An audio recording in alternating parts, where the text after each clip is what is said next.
अस्सलाम वालेकुम dear viewers, lucky educational material channel पर आप सबको खुशामदीद। डियर व्यूवर्स, आज जो मैं टॉपिक आपके लिए लेकर आई हूँ वो है कॉपी चेकिंग कैसे करें और कॉपी चेकिंग के कौन से सैम्पल्स होते हैं जिनके ज़रिए हम कॉपी चेकिंग करें। कॉपी चेकिंग के कुछ उसूल होते हैं, कुछ तरीक़ाकार होता है जिसको हमें फ़ॉलो करना ज़रूरी होता है। ये एक ऐसा टूल है जो पेरेंट्स के पास रोज़ाना जाता है और हमारा मैसेज कन्वे करता है कि हम अपने स्कूल में कितनी मेहनत कर रहे हैं। अगर हमारी कॉपी चेकिंग अच्छी है तो हमारा बहुत अच्छा मैसेज जाता है पेरेंट्स की तरफ, और अगर हमारी कॉपी चेकिंग अच्छी नहीं है, स्पेलिंग मिस्टेक्स हैं, एरर्स हैं, तो उनकी तरफ हमारा बैड मैसेज जाता है जो कि कभी भी नहीं जाना चाहिए।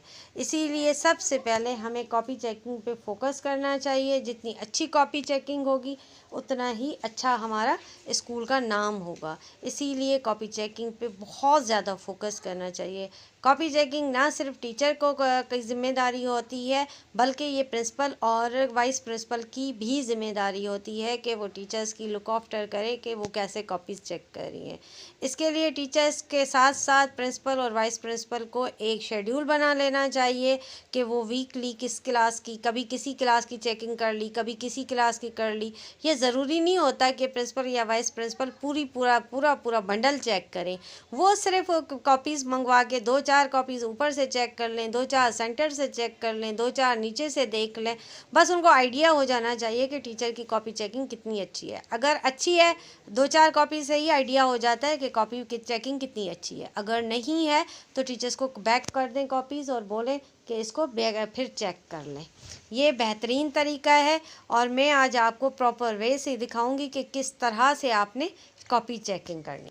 सबसे पहले आप देखेंगे कॉपी में कहीं कहीं जैसे कायदे आज़म है, वहाँ हमें क्यू जो है ना एनी हाउ कैपिटल लिखना है, लेकिन बच्चे ने क्यू स्मॉल लिख दिया है। अब हम इसको मिस्टेक कैसे करेंगे, हम क्यू के नीचे अंडरलाइन करके नीचे सी लिख देंगे। इट मीन्स कि यहाँ पर हमें कैपिटल लेटर लिखना था, ठीक है। और अगर स्पेलिंग में कोई लफ्ज़ मिसिंग है, जैसे QUAID होता है और बच्चे ने आई नहीं लिखी, तो आप उसके नीचे अंडरलाइन करके एम लिख देंगे, यानी स्पेलिंग में कोई चीज़ मिसिंग है। या कोई सेंटेंस है उसमें कोई चीज़ मिसिंग है तो आप मिसिंग की एम लगा देंगे। जैसे कहीं कहीं सेंटेंस में क्या होता है, कहीं हमें फुल स्टॉप लगाना होता है, कहीं क्वेश्चन मार्क लगानी होती है, तो पंचुएशन लगाना बहुत ज़रूरी होता है। अगर बच्चे ने पंचुएशन नहीं लगाई तो आप उस जगह पर सर्कल बना के या अंडरलाइन करके नीचे पी लिख देंगे कि यहाँ पर पंचुएशन मिसिंग है। अब आता है स्पेलिंग। फ़र्ज़ करें स्पेलिंग हमें कैट की लिखनी है, CAT कैट, और बच्चे ने COT लिख दिया है और कैट की स्पेलिंग CAT है, तो हम उसको अंडरलाइन करके नीचे SP लिख देंगे, यानी कि स्पेलिंग मिस्टेक। और अगर नेक्स्ट सेंटेंस है हमारा जिसमें लिखा है दिस इज़ अ बुक और बच्चे ने लिख दिया है दिस इज़ के जगह आर लिख दिया है, यानी हमें बच्चे ने सिंगुलर के साथ लगाना था इज़ और वहाँ आर लिखा हुआ है, तो हम लिख देंगे GR, यानी ग्रामेटिकली मिस्टेक है, ठीक है। उसके बाद आता है इनकम्प्लीट वर्क। अगर बच्चे ने पूरा काम नहीं किया, सवाल आधा लिखा है, आधा जवाब लिख दिया है, तो हम INC लिख देंगे कि यानी बच्चे का काम इनकम्प्लीट है। कहीं क्वेश्चन मिसिंग है, बच्चे ने क्वेश्चन लिखा ही नहीं है, सिर्फ आंसर लिख दिया है, या आंसर लिख दिया है क्वेश्चन नहीं लिखा, तो आप वहाँ Q मिसिंग लिख देंगे या ANS मिसिंग लिख देंगे। अब आता है स्मॉल लेटर। कोई बीच में बच्चे क्या करते हैं कि THE द स्पेलिंग होती है या कुछ ऐसी स्पेलिंग्स होती हैं जो बच्चा बीच में कैपिटल लेटर के स्टार्ट कर देता है ना, तो वहाँ कैपिटल नहीं लिखना, बच्चे ने स्मॉल लिखना है, तो हमने S लगा देना है नीचे कि यहाँ कैपिटल नहीं होना चाहिए, यहाँ स्मॉल होना चाहिए। और ये जो करेक्शन चेक्ड है इसको हम छोड़ देते हैं, इसको मैं आखिर में बताऊंगी। उसके बाद है इर्रेलेवेंट मटेरियल। अब बच्चे को सवाल में लिखना है कि कायदे आज़म कब पैदा हुआ, यानी उसका ईयर लिखना है या मंथ लिखना है या महीना लिखना है, तो बच्चे ने क्या कर दिया है, वहाँ उसने जो है ना कोई और चीज़ रख दिया है। यानी कि जैसे हमने पूछा है व्हेन वाज कायदे आज़म, व्हेन मतलब टाइम पूछ रहा है कि कब पैदा हुआ, और वहाँ बच्चे ने लिख दिया है कराची में। अब ये देखें कराची इर्रेलेवेंट है, हमें जो चीज़ चाहिए थी बच्चे ने वो नहीं लिखी।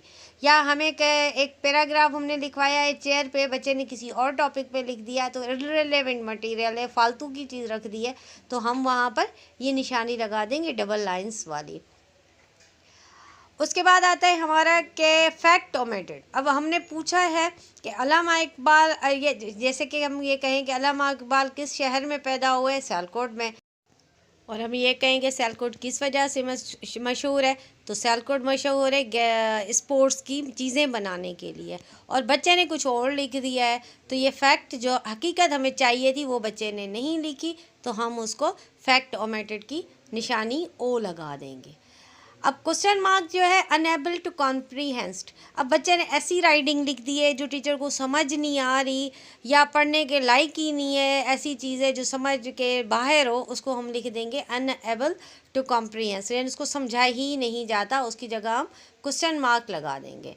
और बच्चे ने अगर डेट और डे या टॉपिक वगैरह नहीं लिखा तो हम उसके लिए DT क्वेश्चन मार्क लगा देंगे कि डेट और टॉपिक बच्चे ने नहीं लिखा। और अगर बच्चे ने काम बहुत अच्छा किया है, सही किया है, तो हमने एक छोटा सा टिक मार्जिन के अंदर लगाना है। वहाँ हमने अपने रिमार्क्स देना है, एक्सीलेंट, गुड, वेरी गुड, जो भी हमने लिखना है वो मार्जिन के अंदर लिखना है। जैसे मैंने यहाँ एक हैप्पी फेस बनाया है और टिक मार्क लगा दिया है।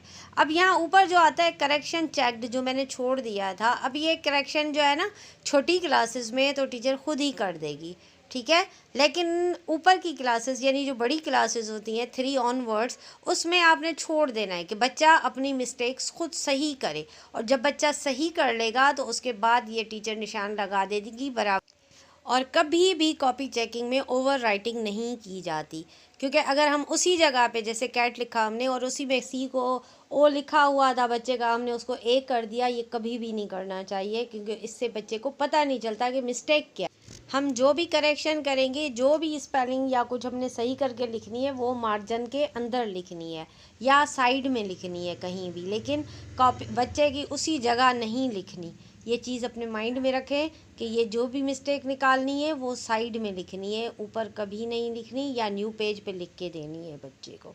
अब आता है मसला कि भाई ये चीज़ें तो हमें पता है, स्कूल वालों को अगर घर में चला जाए कि SP, तो पेरेंट्स तो परेशान हो जाएंगे कि यहाँ P का मतलब क्या है, G का मतलब क्या है। तो हमें क्या करना होता है, स्टार्ट ऑफ द सेशन ये एक पेज बना के सैम्बल हमें कॉपी चेकिंग का फर्स्ट पेज पे पेस्ट कर देना होता है, ताकि जब भी हम चेकिंग करें तो पेरेंट्स को पता चल जाए कि ये चीज़ जो है ना किस चीज़ का सैम्बल है।